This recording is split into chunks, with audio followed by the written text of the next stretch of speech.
outside now. Radicalization program. Yeah. And obviously it hasn't worked. In fact, he killed one of the course instructors. He went to didn't the course. He killed the course. No, they are on the course, and he killed the course instructor. Yeah. So whatever they're doing, the program doesn't seem to be working. I mean, they need to have a very other. Just like if you heard of Prevent, how the Prevent system is totally. It's not evidence-based. Secondly, and it's not going to work, and it doesn't work. So if you want to stop people from committing crimes, acts of terrorism, have a proper evidence-based, system framework in which people can be dealt with if they're planning to do such atrocities. Yes. And with the proper hands of the law, they're punished properly. And also look into the reasons why some people are being radicalized to, kill innocent people. What's their grievance? And they sort of get it all online. Yeah. I mean, are these extremists going there killing people because they don't like McDonald's burgers or something? They have some grievance, isn't it? Yeah. Where is the grievance coming from? Is it the foreign policy? Yeah. Is it what they're doing to the Muslim people everywhere else? So it is not just a small piece, and it's a big chunk where people are missing from the picture of the jigsaw, and they're just only isolating, these people are radicalized because of, they don't like our way of life. Or actually, how can you say that? Because those criminals, these extremists, they're actually living your way of life already. They go to pubs, they go to nightclubs, they don't do Islamic practice of their religion. They don't practice Islam. So they have already taken a Western lifestyle. So it's not that they don't like your lifestyle, they're actually practicing your own lifestyle themselves. So would you something say else. They're not Muslim? They say they're Muslims, but of course they're very bad ones. Yeah. Okay, just because you're a Muslim doesn't automatically make you immune from doing bad things unless you have a very good ideals of faith and practice based on that faith. You have to make sure that you practice what you preach. If Islam says, as it does, be just, and these people commit injustices everywhere, then what is your faith in the first place? So I think the West and the East, across the globe, people need to say, look, extremism is a problem, whether it's done by religious nutcases or secular nutcases. Okay, we have to really say, look, how do we mutually live in this world, mutually in harmony, in some kind of understanding of our differences, and having that tolerance. Because if you believe in Christianity, that's your faith. Why am I going to say no? I have to force you to become something other than what you don't want to be. It's your own choice. We can reason with each other, and we can say, look, the truth is what we think this is it. It's up to you then what you choose. Yeah. So personally, I think people at large, they have been deceived by the elites, by the governments and so on, of not to understand the real causes of the problems. One of the main reasons why criminals are committing crime, it's not because they're addicted to crime or they like crimes. They're doing it for some reasons that led them to do the crime. When a rapist rapes, why do a rapist rape? Why? There has to be a reason why he's actually taking the liberty of people away and forces on someone his wishes unjustly. We need to understand the reasons, this mentality of these criminals. Likewise, when people go and loot a country or totally subjugate a country and overpower them, they go and become the aggressors and overtake those countries, okay? So by force. Terrorism is like a reaction from imperialism. Every kind of these kind of wrongs, they need to be looked at. Why only take an isolated case of one individual to individuals when bigger crimes are committed? We have to address the bigger issues at the same time and say, is it because people are very much frustrated, they have grievances and they're taking their laws in their own hands? But that's not a justification for saying, what can we do? Criminals are criminals, and they need to be dealt with properly. But why are we allowing these criminals to even be generated in our societies, to be somehow, sprout within the societies? We are feeding some people, the governments, our systems of, But a lot of them are kind societies. of loners, no? Like they get this stuff online, and But Radicalization, on both sides, radicalization doesn't happen just like they have a dream and God tells them their dream, go and do that. But They are influenced by people. Yeah. They're influenced by what they see. So why are they influenced like this? Yeah, online, like the dark web type thing. They're on both sides, like So- the Muslim ISIS thing, but also the white nationalists in America. They go crazy. They feel that because maybe they hate themselves because their life is sad and lonely, and they haven't got. Is it actually? I don't think this is the case.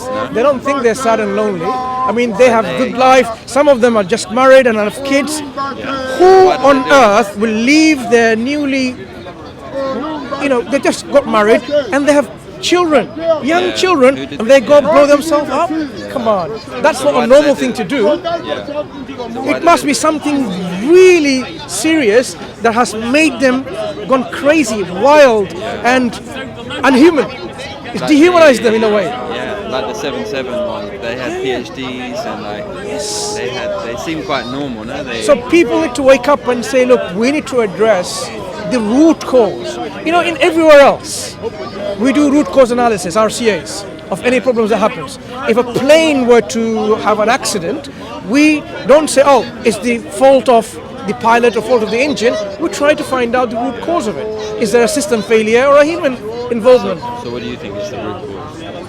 That's what we're trying to say. We need But to is all it work from together, the West? root cause, and in fact, proper academic studies have been done to identify the root causes, but people are not listening to it. They're taking a totally different narrative, a political narrative that somehow, is in line with a particular elites. Yeah, that's the problem.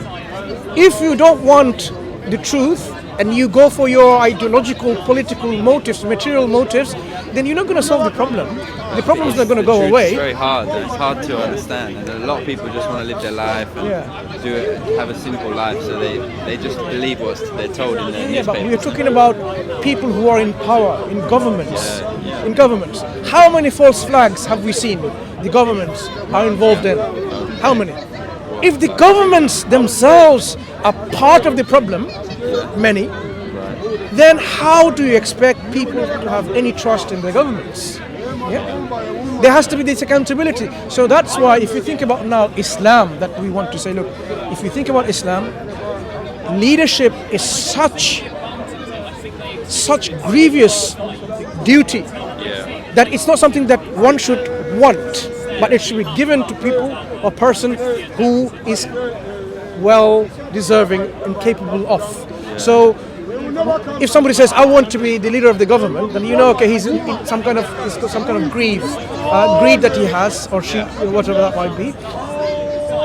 If you go back and look at Islamic civilization history, when we had leaders of the Muslim lands, they went in disguise at night time. And they went to see how the common people were living. What were their complaints? What were the complaints? What were the people saying all these things? When Umar bin al-Khattab was going to take over Jerusalem, the keys to Jerusalem to be handed over to him, because Muslims have conquered Jerusalem. Do you know how he went there? Did he went with this luxurious army of people and all this, artillery and the military and so on? No, he had one companion with him, who was the servant, from the taker, and one mount, whether it was a horse or a camel. This is a vehicle of transport at that time. One. And do you know how they traveled? They chose between themselves to ride the animal in turns. So the servant will go up, and the leader of the world, Muslim world at that time, we're talking about the early Islamic history. Umar bin al-Khattab. And he would be taking the rope of that animal and walking alongside with it. And while his servant is on the mount. When he reached Jerusalem, it happened to be the turn of his servant to be on the mount. Now, what would a normal, this is what you expect, leader of a country would do? He says, "Oh, get down now," because now I need to present myself as the king, as the prime minister, as the the leader of the nation. He didn't do that. He just, "No, it's your turn. You carry on." And they came to the delegation, and the people who were about to hand over the keys, they were addressing the person on the mount. "Oh, leader of the Muslims," and he was saying, "No, the person you want to speak to, that's him." That is what we call the understanding of justice system, and where you don't somehow present yourself like, "I am the king of the world," and that's it. He could have easily done that. But isn't that like, Boris, he goes to the pub or to the schools and tries to mingle with the people now? Or when a leader does that now? Isn't that similar? But which leader do you see? They go in disguise to find out from the common people. But they can't do that anymore. Common people on the street and find out what the worries are. We know, even without doing them, how corrupt some of them are, right? They're all power hungry, material hungry, they're greedy. But does the power not corrupt them? Maybe. So why did the power not corrupt our early Muslim leaders? I'm sure they were corrupt in some No. Eventually, at one point, when they became very greedy, and that's why Islamic civilization, in terms of its political entity, collapsed at one point, because they were not involved with implementing justice in the lands. They were not involved in looking after the people. They were looking after themselves in their harems. If you heard of their harems? That's what they're doing, wine and women and all of that thing. They corrupted the people and people corrupted them. But in Islam says, no, you need to look after everyone. So we have a system in which you probably realize, even if you're rich, did you know that the poor people have a right over our wealth? They have a right over our wealth, even if we are rich. We have to give 2.5% of our surplus wealth to the needy. It belongs to them. They have the right. It belongs to them. We are obligated to provide this amount of money. And the state will, of course, collect that and distribute it to the poor and the needy. So, if you think about it, it's not just because we are rich. That's it. We have to give this money to look after the poor people, because they have a right on our wealth. Our Prophet ﷺ, Prophet Muhammad, he said, "You are not a believer. You are not a believer. You are not a believer when you go fully fed in your stomach, while your neighbor is dying of starvation." He is linking that even that you don't have a believer. You're not even a believer. Like you don't even have this Islamic belief, while your neighbor is dying of starvation and you're fully fed and you're not even looking after them. Yeah? So we have a responsibility even to our neighbors, doesn't matter who they are, whether they're religious or otherwise, or no religion. We have to look after them. So coming back to these issues, yes, atrocities are happening and we are not looking at the bigger picture. Criminals are committing crimes and we are only saying, how did we let these criminals loose? The system is to be reviewed altogether. Why are criminals coming up so early from their punishment system, and then they're committing crimes again? What are they doing in the prisons? Are they colluding with each other to commit a bigger crime? Is that what it's doing? Because the punishment should be in such a way to deter the criminals from committing crimes. To give you an example, if someone kills a person and the penalty was $20, do you think it's going to stop people from being murdered and killed? And that was the penalty. If that was the penalty, it's not. Why? Because the punishment is only $20. If a bad person has $40 in his pocket, he'll say, "I can get away with 2 murders easily." He's not going to stop them, is he? Yeah. But if the penalty is very severe, that your life will be taken away, in return, if you were found guilty then that criminal will think twice. So our punishment system in many countries is actually something that needs to be reviewed again. I mean, it's not stopping the crime. Death penalty, you want. I'm saying punishment system needs to be severe punishment. In Islam, it provides a framework for people to nurture themselves and grow and become good citizens of the country. So you don't need to steal, you don't need to do these things, crime. And if you do, having all that mechanisms in place, there will be severe punishment. So there are capital punishment, a handful of capital punishments, which are very severe, death penalty. So that the people in the society can live in peace and without fear.